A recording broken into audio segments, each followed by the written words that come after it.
Is it important to have healthy soil in pots and containers? If you've spent any time on the internet, you've been told 1,000 times, take care of your soil, make it healthy, and the plants will grow better. It seems to be really important, but that's a myth. It's simply not true. And for those of you that believe it, it's making you do all kinds of things with your potted plants that don't make any sense, and in many cases, it's costing you a lot of money. My goal in this program is to help you understand what really takes place in a potted plant, and as a gardener, what is your responsibility for the healthiness of that soil? Now, before we can go any further, we have to define healthy soil. And there are really two definitions. One definition says soil has to have certain properties so that plants grow well. So it needs a certain porosity. It needs to be able to hold water. It needs to be able to drain enough so it's not too wet, and those sorts of things. Now that's obviously important even with potted plants. But a lot of people use the term healthy soil to mean something different these days. They're talking about a healthy microbiome. They want lots of microbes in this soil. Those microbes are what makes the soil healthy. And that's the kind of health we're going to talk about in this program.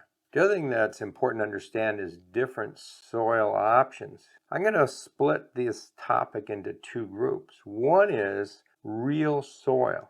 That's the stuff you find outside in the garden. It has a lot of sand, silt, and clay, very small amount of organic matter, and of course it also has air and water in it. But the solid components of that are sand, silt, and clay. The other group is stuff we use to grow our house plants in and in our containers. This is a soilless mix, and that's a much better term than calling it soil, although many gardeners and many garden writers still call it soil.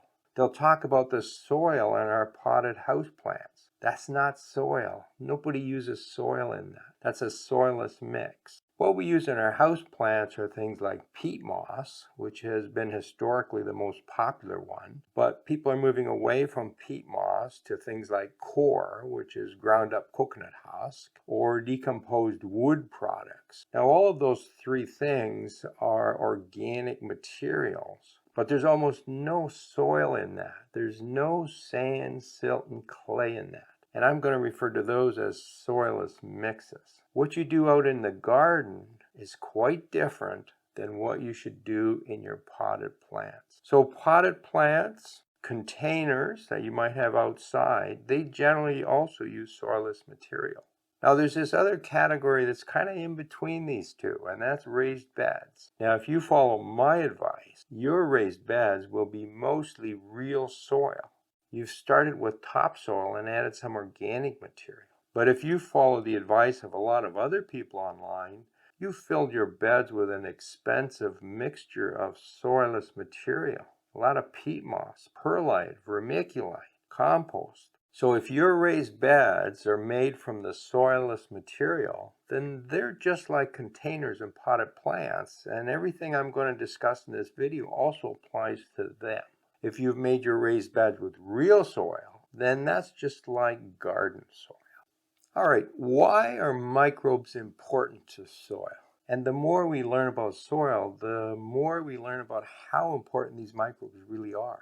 They make the soil structure, that nice fluffy stuff that everybody dreams about. That is made by microbes. They create aggregation, which creates good soil structure. Microbes also decompose all the organic matter, and that releases nutrients for plants to grow. Something that we're just beginning to understand is that most of the microbes in soil are good guys, and they actually protect plants from pathogens. If you want to learn more about that, have a look at my video about the rhizosphere. The good microbes are helping our plants keep those pathogens from infecting root systems. You may have heard about mycorrhizal fungi. This is a special group of fungi that makes a symbiotic relationship with roots. They actually burrow right in the roots and make a connection. Plants give the fungi sugars and amino acids, and in return, the fungi are providing the plants with water and minerals, particularly phosphate. That's an important association in nature, and something like 90% of our plants have some sort of association with fungi in nature. So these microbes are critical for making healthy soil and for making plants grow well. Now here I'm using the word soil to mean real soil. That's taking place out in the garden. So now we have to ask the question, how many of these things are important in our potted plants where we don't have soil? Well, it turns out they're not really important at all. In our potted plants, we're not trying to produce really good soil structure. In fact, we really don't even care about the soil structure. One of the reasons we select things like peat moss, coir, and decomposed wood is that it already has the structure that we need to grow good plants. It's very porous, it's very open, it's got lots of room for the roots to grow. We don't have to improve that part of our soilless mix, so we don't need the microbes. We're also going to fertilize these plants and give them nutrients, so we don't really need microbes to decompose the organic matter to release nutrients. We're going to provide those nutrients directly to plants. Out in the garden, compaction is a problem, and microbes help get rid of compaction. But again, in potted plants, nobody talks about compaction. We're not walking on these potted plants to cause the compaction, so we don't need microbes for that. But most importantly, out in the garden, we're using microbes as a long-term improvement of our soil. We want to make it better and better, and microbes are doing that for us. In a potted container, we're looking at a completely different process. We go out and buy the soilless mix that's already good. It has the structure we need. It's great for growing roots. It's very porous. It allows water to go through. It doesn't stay soggy. We don't need to improve it, and we're not trying to make it better long term with the use of microbes. The bottom line is that microbes are not needed in our potted containers. I know some of you are sitting there shaking your head saying, hey, this guy has no idea what he's talking about. The rest of the world thinks microbes are important, and this guy says they're not. So let me look at this from a different perspective. A few years ago, someone made the comment in our Facebook group, Garden Fundamentals, that container plants, house plants, are basically growing hydroponics. My initial reaction was, that's not right. That's not hydroponics. And then I started thinking about it. Well, let's look at this closer. What is hydroponics? Well, in some cases, we just take some liquid water and we add nutrients and we grow plants in that. That's one form of hydroponics. Other forms of hydroponics, the plants are actually growing in media of some sort. They can be sand, clay pellets, perlite. There's some sort of substance there to hold the roots and hold the plant upright. And then there's water around that material, and that water contains nutrients. And the plants grow just fine. In fact, they grow really well in hydroponics. That's where many of your tomatoes and cucumbers are now coming from. Many of those are grown in greenhouses in hydroponic conditions. So if we look at our house plants, what do we have? Well, we have peat moss that doesn't really add anything. It is organic, but it doesn't add nutrients. It slowly decomposes, but that doesn't really add any value to the plant. It holds the root system and holds the plant up. And the peat moss particles are all coated in water, which are holding the nutrients. So it's quite true that the plants we grow in pots and containers are actually growing hydroponically. Now, does hydroponics need microbes to make the system work? Well, of course not. And in fact, they want to keep microbes out because they're afraid of the pathogens. You can grow plants in clean water with nutrients and no microbes, and they grow just fine. And the same is true of all of our house plants and those plants you grow outside in containers. Plants do not need microbes in the soilless mix in which they're growing. Now that we understand this system a little better, let's have a look at some other myths that are floating around. One is that a lot of people suggest you should use organic fertilizer instead of synthetic fertilizer. Now there's a couple reasons for that. People feel that synthetic fertilizers harm microbes. That's a complete myth. But as you know, even if they harm the microbes, we don't really care because we don't need them to grow the plants. So is organic fertilizer better than synthetic? Well, not really. You see, here's the issue. If I take synthetic fertilizer and I apply it to my plant today, the plants have access to the nutrients they need today. Now, what happens if I take some organic fertilizer and I apply that to the plants? Well, today, plants can't use those. That organic fertilizer is in large molecules that plants can't use. Even microbes can't use them. When we add compost, plants and microbes can't use that material. The nutrients are all contained in these large molecules and they have to first be decomposed. Now, microbes do that for us by excreting digestive enzymes into the solution around them. That slowly decomposes the organic matter, and slowly over time, nutrients are released that both microbes and plants can use. And that system works really well. And out in the garden, that's a good way to do it. But in containers, it causes a problem. We fertilize on Monday, and on Tuesday, plants are starving because they can't get at this material.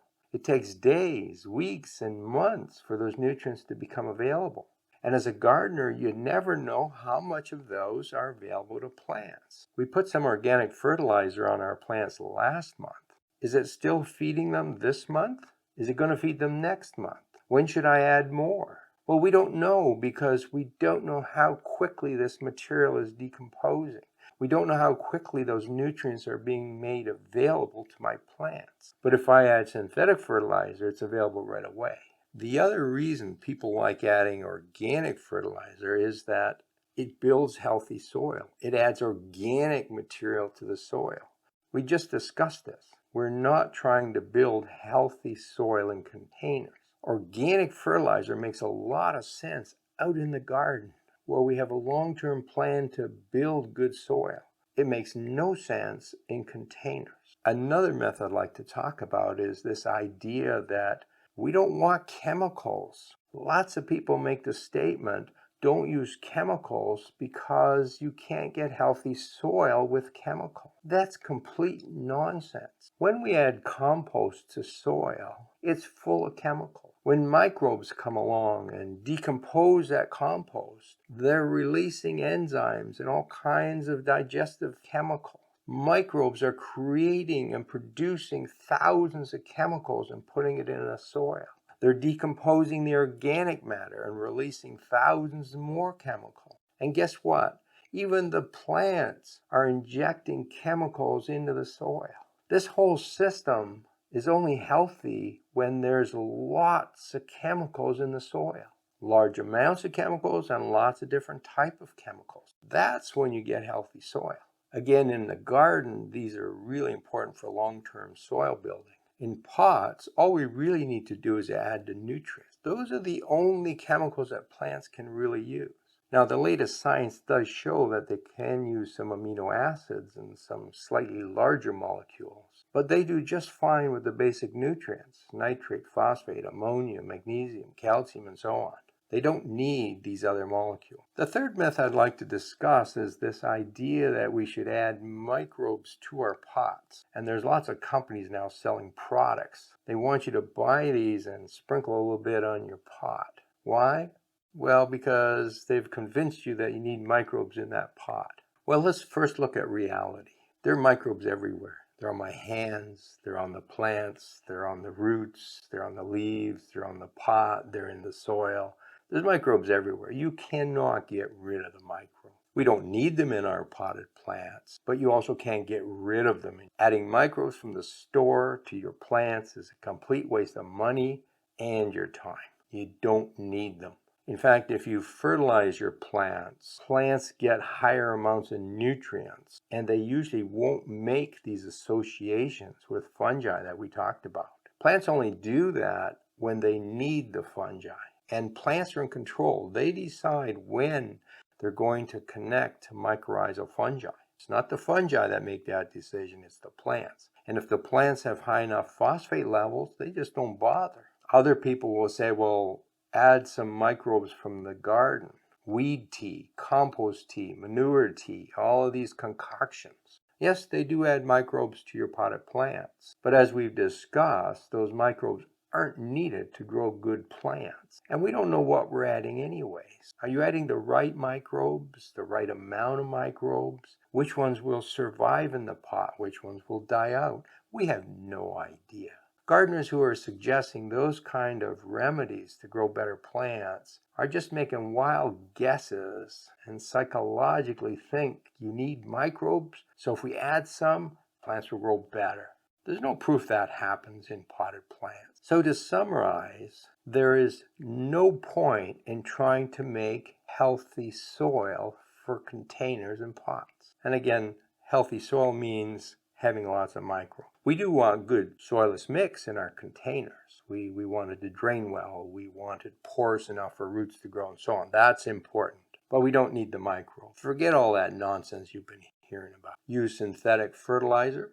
Make sure it has the micronutrients in it. That way you'll give all the nutrients plants need.